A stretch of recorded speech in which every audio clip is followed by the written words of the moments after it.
Hi, this is Joy Robertson. As many of you know, I love food. I love finding new restaurants. I love trying new dishes. And most of all, I love talking to the many great restaurateurs and entrepreneurs we have here in the Ozarks and beyond. I love hearing their stories, and that's what this podcast is all about, learning more about them and their journey. So join me as we savor the Ozarks. At the time of this recording, Veterans Day is approaching, and I'm at one of the most unique restaurants in all of the Ozarks. I'm in Ozark at Cafe B-29, and if you have not been here, you owe it to yourself to make a trip down here. I am here with the people who started it all, Chaz Coppin and Matt Gann. Thank you. Thank you for your service to the people that gave us service. Chaz, how did this start? Oh, my goodness. Back in 2016, me and Matt were sitting on the front porch, and I have been in the food and restaurant business for about 30 years, and I told him, I'm like, man, if I don't really push to open a restaurant now, I'm not going to have the energy as I get older. And so we started talking about and dreaming what we would want a restaurant to be like, and we'd listen to old Merle and Haggard, and we got to thinking about our grandfathers. Mine is a World War II veteran, Doyle Brown, and Matt's was Korea, Joe Harrington, and we talked about just their sacrifice to this country and what old school diners used to be like, and that's where the beginning of Cafe B-29 started, was us dreaming of what we would do different to offer a community to where when you walk into the doors of an old diner, where people know your name and get to know you, and how to include the community and celebrate the American spirit. And so that was the very beginning ideas of Cafe B-29. Which one of you came up with the name? That would have been Chaz. We actually were going to name the restaurant Bombshells, and we got a cease and desist before we ever opened. There was a restaurant in Dallas, Texas that had already claimed that, even though we'd got it trademarked. The process wasn't complete, so we had to scramble and come up with another name besides Bombshells. And we got to thinking again, and the World War II theme kept coming up, and kind of the Greatest Generation and the iconic B-29 bomber. Actually, Chaz had a Harley-Davidson motorcycle that was painted, airbrushed like a B-29 bomber. Interesting. Okay, so neither of you is a veteran, but you both kind of grew up and respecting, certainly, veterans, as we all do, or at least we absolutely all should. Then comes time to get a location. So there's a lot to consider here. Matt, were you in the food and beverage hospitality industry at all before this started? I was for 9 months. When I was 15, I got a job at McDonald's, and I swore I would never work in the restaurant industry again.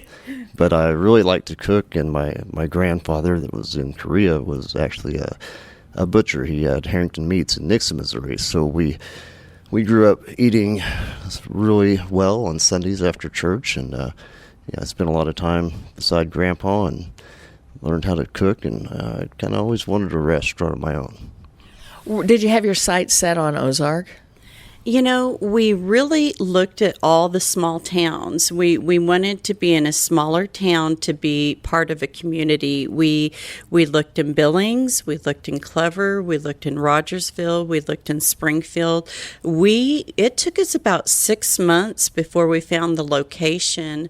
Matt grew up in Ozark, and it has a very rich, long history. And I had managed Bumsteads in Nixa for 8 years, so I knew a lot of the local people, and living in so many places growing up in your lifetime, it's a melting pot in this area, and the people are wonderful. So when we found this location and finally decided on it, everyone was like, oh, it's not a good location, nothing ever really goes over well in this strip mall. We were the first business to open a restaurant in this end of this particular strip mall. And you know what? From the day it's opened, it stood on its own. So. Well, you're right here off of 65 at the CCJ exit, and I don't know how you can figure it's not a great location, particularly now. You know, we are recording early in the morning, really before the doors open, and I've never seen it so quiet in here, and it makes me really even more appreciate the museum-like decor that you have going on here. Every square inch of this place is filled with genuine memorabilia from all branches of the military. When you open the doors, I'm sure you had a theme going, obviously, and you had to have some kind of decor. It's grown over the years. We didn't have a lot on the walls when we first opened besides our personal collection. And you know, people started coming in and going, "Can I bring a picture of my grandfather?" And we're like, "Absolutely."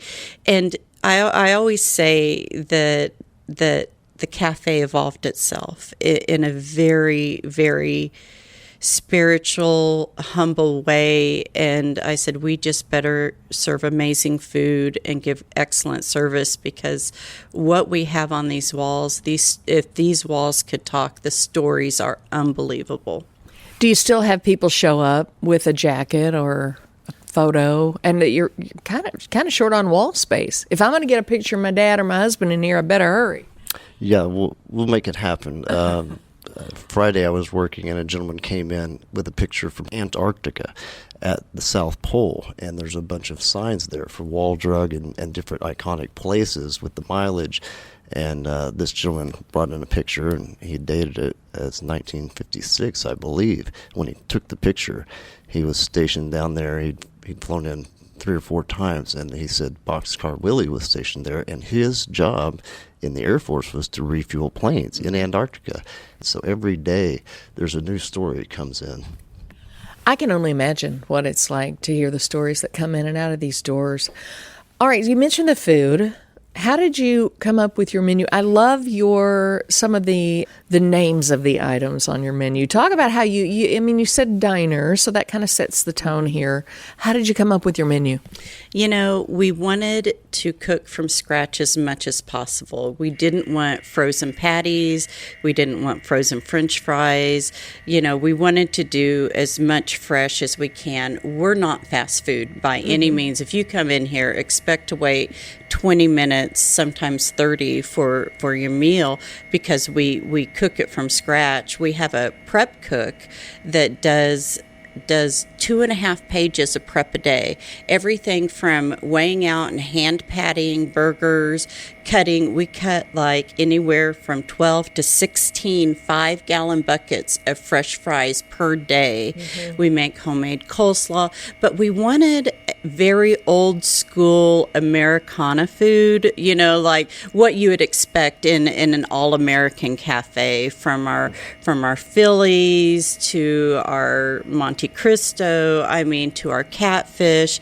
You know, when I think of our catfish our basket, you know, we hand batter our catfish, we make our slaw from scratch, we cut our fries fresh, we make our tartar sauce homemade. You know, I always look at that basket and say, everything in that basket was made from scratch. So we do a lot on the back side of that kitchen and what goes into that menu, and really have an excellent crew that are very experienced. We pay our staff well, and they have all been with us for many, many years. We've been very blessed to have a great crew. Well, speaking of your staff, Mike just came out of the kitchen a minute ago, and you say he's been here several years. I was here Saturday with my husband. We had a lovely waitress named Irene who was so excited when she said, "Now, do you want some ranch to go with your chicken sandwich?" "Yes, you do. You do. We make it fresh." And I said, "You got any blue cheese?" "We do that too." She said, "Let me bring you a little bit of both." So you clearly take pride in that. Absolutely. Was a little apprehensive of starting a restaurant in today's world. Chaz is amazing and knows a lot of people, has tons of experience, but the chains had really taken over. Springfield was known for great restaurants for years, and my grandfather supplied meat to all the great restaurants. I remember going to the restaurants as a child, and Grandpa was celebrated like a celebrity because he provided the meat to allow them to be successful. So, the big chains had came in and got really popular, but it kind of ran out a lot of the mom and pop places. So I thought it would be cyclic to start that over again. And so if we provided a place with good service and good food, then we would be successful. And you have been, and you still are. I'm going to jump up and grab a menu just for fun because I was reading over this, the Charlie Alpha Tango Foxtrot India Sierra Hotel. Those of you who know, that's the catfish. You've got Lieutenant Dan's Shrimp Basket, Frogmen Ahi Tuna Steak, Bumstead's Burger Basket. Okay, that may be a little homage to where you spent time before. That jalapeno popper burger, by the way, you're an award winner for that, correct? Yep.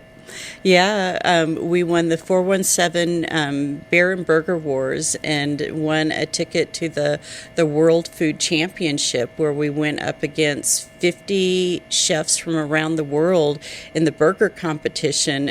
We got 21st, and we were like, yeah, we got 21st in the world on our burgers. We were the newbies there, but there were people that got 34th that had won grand champion the year before. So for us, we're looking at 21st going, this is awesome, but had a blast doing it. We really enjoyed the world food competition. Yeah.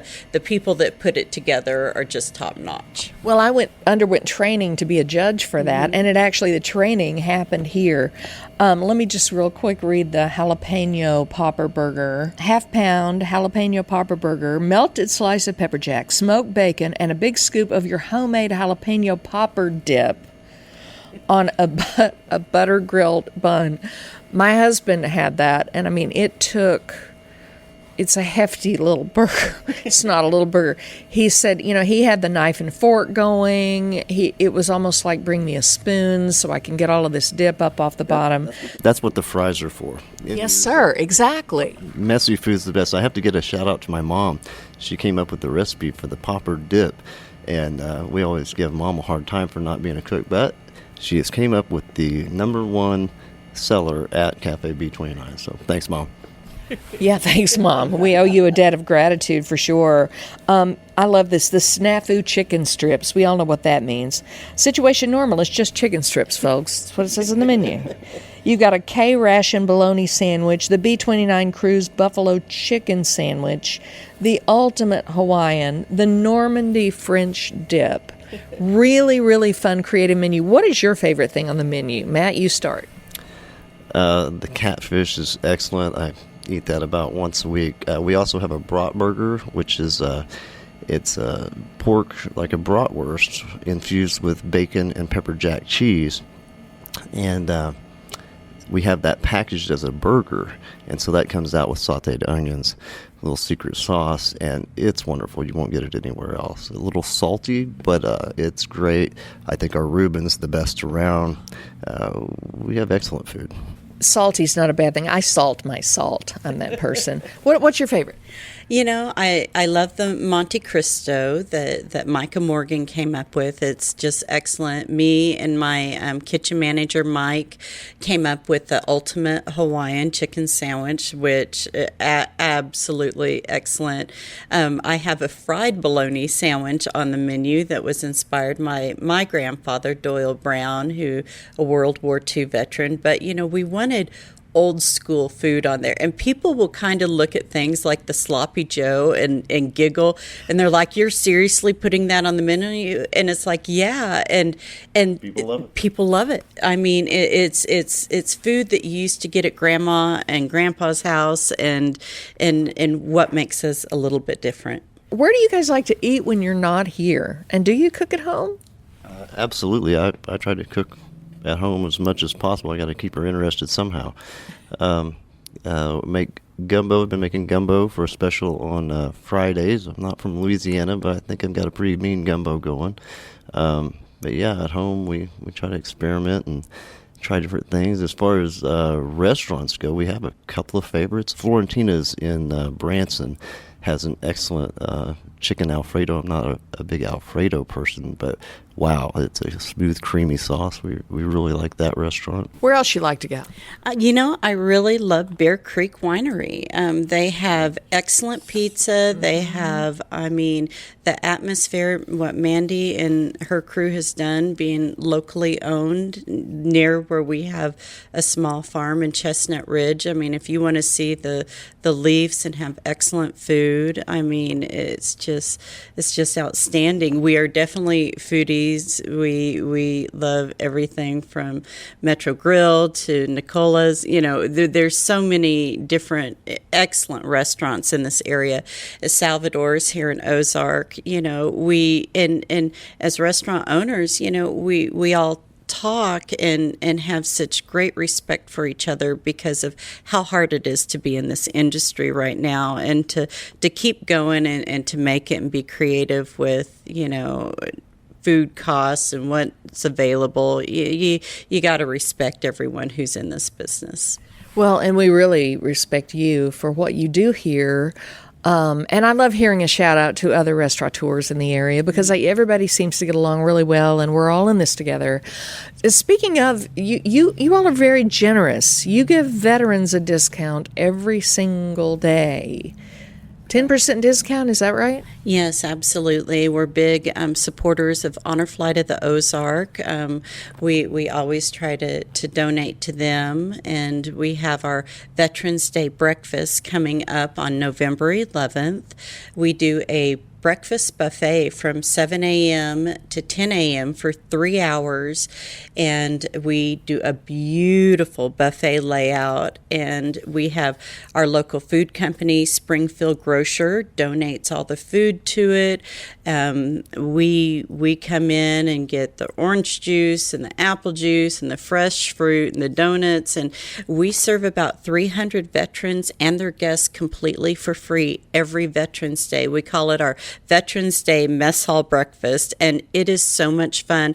Our entire crew volunteers that day. Access Hospice comes in, and those folks volunteer every year with us, and so it's just a day. We celebrate Veterans Day every single day, but the actual Veterans Day, that day is especially special to us, and we enjoy serving breakfast on that day. Unbelievable. It's one of our favorite days of the year. I'll bet there is a line out the door forever to get in here. There's some good food and good company. And I think what's fun about this place is when you walk in, you see people sitting together and visiting with each other. But you mentioned hospice, and particularly World War II veterans, and so many of the other ones, Korea, what have you. None of us make it out alive, right? But I know it can be hard to get attached to some of the folks that come here, and then one day they don't come back. What is that like for you? It happens a lot, or we have veterans that start getting dementia that have to go into a home, and we are always, can we go take them food? What can we do for the family? Or when the family is able to take them out of assisted living and bring them in, we treat them like they are movie stars the moment they hit the door. When we see, some of us, but we have lost a lot of our World War II vets. We still have, about 3 or 4 that still come in. So every time a World War II vet comes in, we get the microphone, and I always beg their permission first. I'm like, may I please introduce you to the room? And I'll turn down our old time music, and I will introduce the veteran to the room. And they almost always get a standing ovation from our community. And it just brings tears to your eyes. But losing them is the hardest thing that we can deal with. But the memories on this wall, whether they're living or in the past, it keeps them alive. It keeps them. When people like Sam Appleby's on the wall, or John Brown, people that lived in this community that people adored, they're talked about. People come and sit down, and I know him, or hey, that was my unit. You put me in contact with who put that photo on the wall? And we always have on the back of our photos the names and numbers of who donated it. And so it's been fun when we can reunite veterans with people that they knew and just threw a photo on the wall. Irene took me back in the ladies' room, and she said, I want to show you a photo back here. And she said, the hottie on the wall, he still comes in here. and that was kind of one of the things we touched on, the what started this. I remember while we were talking about restaurants on the front porch, I think Mom and Grandma came by and had like a shoebox full of pictures. And, it struck me as everybody has that shoebox full of pictures. And it's kind of like a lightning bolt. It's like, that's not good enough for Grandpa. Let's put him on the wall and talk about it. And everybody has that shoebox. So we had like 4 pictures when we started. And then everybody kind of said, hey, yeah, I'd like to put my relative up on the wall. And I thought, well, that'd be great. And people really got behind it. So I think that was kind of one of the origin stories too, is just let's get them out of the shoebox in the closet and celebrate their life. Everybody has that favorite uncle or aunt that really served us. And I mentioned the photo in the bathroom. Did you say Roy? Yeah, Roy. Roy, the pinup boy. Oh yeah, and we have a personality. When you think back on World War II, there was some risque nose art and stuff on the planes. So the women's bathroom has the hot soldiers, and the women's bathroom, or in the men's bathroom, has more the pinups. We just we try to have a little bit of personality in a world that can be so uptight sometimes. So we never mean to offend anybody. We're having fun, and we're just celebrating, the men and women that serve this great country. Well, as it should be. And back in the day, you reflect how it was back in the day. And it's just great fun. And that's another thing. I don't usually hang out in a bathroom that long, but I found myself reading and taking photos of photos, because there's just fun stuff to see in every little nook and cranny of this restaurant. And it's not only veterans who come in here. I would imagine you have people who come in here with young folks, and those folks get a heck of a history lesson. Oh, yes. It's always fun with the kids. Chaz is great with that. She'll go and put a hat on them, or some kind of a cap, or bring I don't want to say a grenade, but some kind of a memorabilia. Hey, look at this. And the kids aren't on their phones as much here, because I think there's a lot of things that interest them. We've got model airplanes hanging on the walls, and that used to be really popular, and you don't see many models anymore. So for the kids, it's fascinating to see this old history, and it's not sugar coated. This is just as real as it gets. Is there any one instance or one piece of memorabilia that someone brought in that just kind of stunned you? I mean, was there anything that sort of, brought you to a standstill, a conversation? I mean, I'm sure there are many, but is there any one thing that stands out? You're both looking around. I'm looking around. I want to get a ladder and climb up there and read some of this stuff. And I'm not asking you to pick a favorite, but is there anything that just kind of made you go, holy cow, that rocked my world? Well, I'm going to talk about a book. I had a local veteran named John Brown asked me if I had ever read the book With the Old Breed, and I said no. He goes, it's the truest account of what it was like for the Marines in the Pacific. And the next morning, he was sitting outside the cafe before it opened, and he brought me his paperback of the book, and he had pages folded down of every battle he was in the Pacific. John Brown went into World War II at 15 years old in the Marines. He had lied about his age and served in the Pacific. So as I would read the book, John would come in and sit at the dining bar and say, "Where are you at in the book? Have you reached this battle yet? Have you reached, Peleliu or Sugarloaf Hill?" And that was something that changed me forever, was reading that book and having someone that was there talk about every battle as I got to it. And then at the end, he said, he goes, I finally got to come home and I got engaged. And Eisenhower called up the Marines to go to Korea. And he was only 23 when Korea started, because he was 15 when he went into the Pacific. And, Eisenhower needed some good boys to, I'm literally writing stuff down that he's telling me, because I'm looking at him going, you're a living piece of history. Yeah. We lost John Brown to COVID, and but I tell more people about that book and how much that book meant to me. But, the World War II water mine was given to us by a lady named Nicola, who's one of the ROTC teachers at Ozark.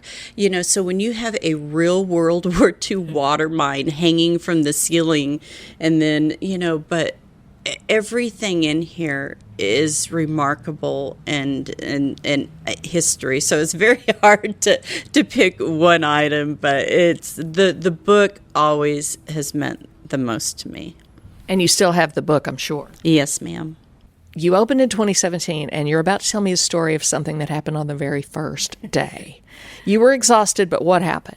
The very first day, back then we were doing breakfast, lunch, and dinner. We'd been here since 4 a.m., and around 4, 5 in the afternoon, we get a phone call that the crew of Fifi was down at the Branson airport and wanted to come in for dinner that night. Fifi. Fifi. Two B-29s planes that they've rebuilt and are still flying, 2 planes. One of 2 B-29s. So the crew's down there, and what? And they're down there giving rides and doing air shows at the Branson airport. And so they ask if they can come in that evening. So our first day open, we had the crew of Fifi, a flying B-29 from World War II, and her crew walk in and all their flight gear and the whole bit, and eat with us the very first day we were open. And they're like, what are you guys doing tomorrow? And the next day was Friday. It would have been our second day open. And the crew goes, would you want to go on a ride on Fifi on a B-29 tomorrow morning? So our second day open, we closed and drove to Branson Airport and got to ride with the crew of Fifi on a B-29, our second day open. Doing figure eights over a beautiful Table Rock Lake about 300 feet off the deck. It wasn't pressurized, so you could put your arm out and fly around on this piston-driven plane from World War II when they fired up the engines, like drag racing cars, the pistons. It's not like a jet that just, it's the boo-boo, it just rumbles and they rev it up and you could feel the thrust. They let off the brakes. It was just like, it was an amazing feeling. So that's when you think I'm doing something right. I got some attention from some people, and you mentioned they were in here Saturday, and I was in here Saturday. It was actually the crew of Doc that was in here Saturday, and we've had both the commemorative Air Force that takes Fifi around the United States, and the crew of Doc that comes in from Wichita, Kansas. We've had both crews come in at different times and over the years, and so Doc's crew was in on Saturday, and what an honor that was to see them. Unbelievable. All right.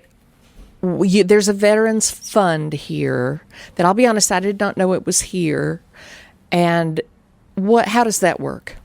We'll have customers come in. Of course, if there's a World War II vet, they never pay for their meal. Me and Matt always pay for it. But we have what's called a Veterans Fund where customers will go, hey, I want to buy a veteran's meal. So the waitress will get them a gift card and we'll put it in our drawer that says Veterans Fund. So we'll have a veteran come in and sit at the bar who's never been here, a little bit shy, and we buy their meal with money that customers have donated for Veterans Meal. And these veterans will just light up and open up, and before we know it, we know their name, we know what branches they served in, and their life story, and become incredible friends. So the Veterans Fund, on top of the 10% discount we give all veterans that have served and active military, but it's pretty incredible that the community wants to do that and help buy these meals for these veterans. We're very touched, and the veterans are always the smile on their face. So to all customers that ever do that, thank you. We're so honored to see the response from a veteran of something you've done very kind for them. Indeed, and you say a lot of times they come in here alone. Mm-hmm. And that can be a little scary thing to do for any of us sometimes if we go into a place by ourselves that we've not been and you don't really know what to expect. I bet they come back. They always come back. And that's why we wanted the dining bar, the old-fashioned dining bar. So if someone comes in by themselves, they're not sitting at a table by themselves. They're sitting at the dining bar with people on both sides of them. The best conversations have happened at that dining bar between our veterans and us, or the veterans sitting next to another veteran. Okay, Chaz Kopp and Matt Gann, thank you so much for all you do at Cafe B-29, and happy Veterans Day to you, and thank you both for all that you do to help celebrate veterans each and every day, as we all should. Thanks so much. Thank you very much. Thank you so much, Joy, for having us on.